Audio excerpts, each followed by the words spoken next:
This is a beautiful piece, the third of Burgmüller's famous set of etudes, opus 100. Let's have a look at it hand separately. From the very start, dolce, sweetly, cantabile in a singing style. It's a song, isn't it? And I think these first two bars are a little introduction. And then the song, the singer, could come in at bar 3. So very sweetly, very sort of meandering, isn't it? Keep going. Now that acciaccatura, we can play these in different ways depending on the style of the music. Very often they're almost simultaneous. In that style that would work. Here what I think we want is it just before the beat, very slowly.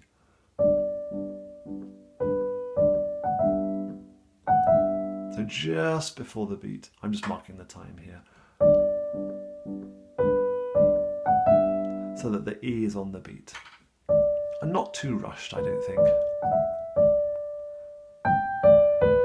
Second finger over, and these little grace notes, again before the beat so that the C lands with the chord. And I think it's a wrist action here. It's not a fingers doing all the work, but there's a little turn, a little roll of the wrist. See, my fingers aren't moving at all. They're just there as my means of touching the piano. And again, quite slowly, I think. Let's carry on.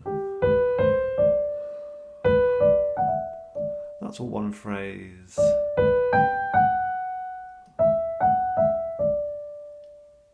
And as you get up to the top there, very often the last note of a phrase needs to be quieter. And I like to lift my hand up, as if it's lifting up from the wrist. It somehow ends it beautifully. And there's a repeat, which I played there. I think it works better with a repeat. It makes the proportions of the piece work better. But for now, let's go straight on to the second half. A little bit more presence here, a bit more tone. Feel the key bed a little bit more. Be aware of pushing into that. Aim for that A. Quieter. Ooh, that C sharp represents what's happening now. And I just repeat that E flat with the same finger, the fourth finger. Although the edition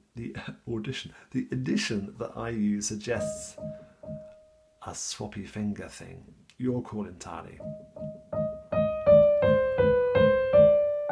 But it does mean we've got the fifth finger on the F sharp, which is a bit tricky, a bit uncomfortable, dying away at the end of the phrase.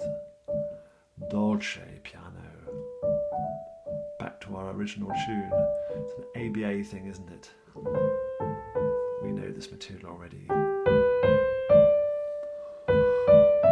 And here Burgmüller is giving us the ending.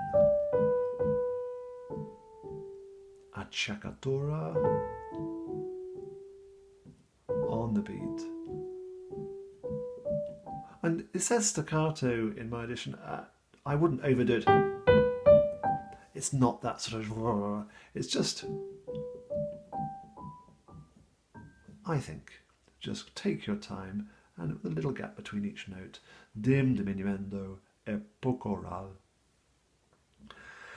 There's a disadvantage of sneezing in the middle of these things. Dim e poco ral, diminuendo, and a small amount of rallentando. Put the brakes on at the end. And in the left hand, we're in G major, aren't we?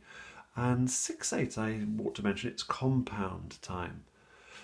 6/8 means we've got 6 quavers in the bar, but it doesn't tell us how many beats there are.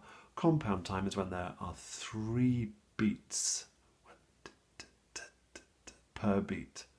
When there are 3 beats per beat. 3 subdivisions of the beat per beat is what we mean. So there are 2 slow beats in the bar, and they are subdivided into 3. Da, da, da, da, da, da. And it's the left hand that's doing that. Be careful to hold on when you're meant to. And although we have to let each chord go and put it down again, we don't want a staccato sound, so just be aware of that. That fingering seems to make sense for me. Let's carry straight on. Now this is the tricky bit because we have to hold on to so that we end up with a 3-note chord.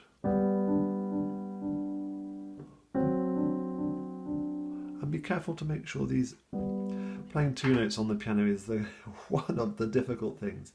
Are they together, or am I getting that going?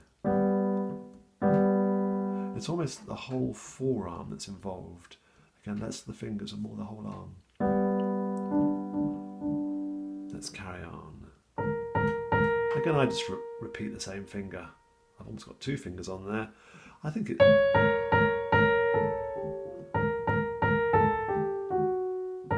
it's the second finger, isn't it?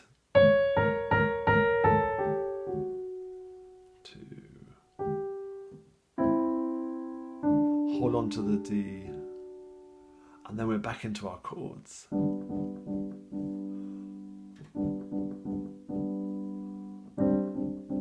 It's like a weird, isn't it, giving momentum to the whole piece. Oh, a thicker chord there.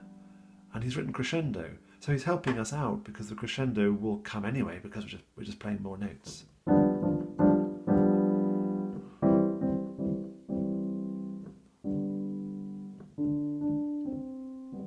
Getting those 2 together after a scaly bit is tricky. And then gradually slow down. It's a wonderful piece. Like all of this collection by Burgmüller, I think this Opus 100 is certainly one of those volumes it's worth having on your shelf. That said, it's also downloadable, and there'll be a link if you're watching this on the website below or on Patreon. If you've got any questions, do come back to me. Good luck. Bye-bye for now.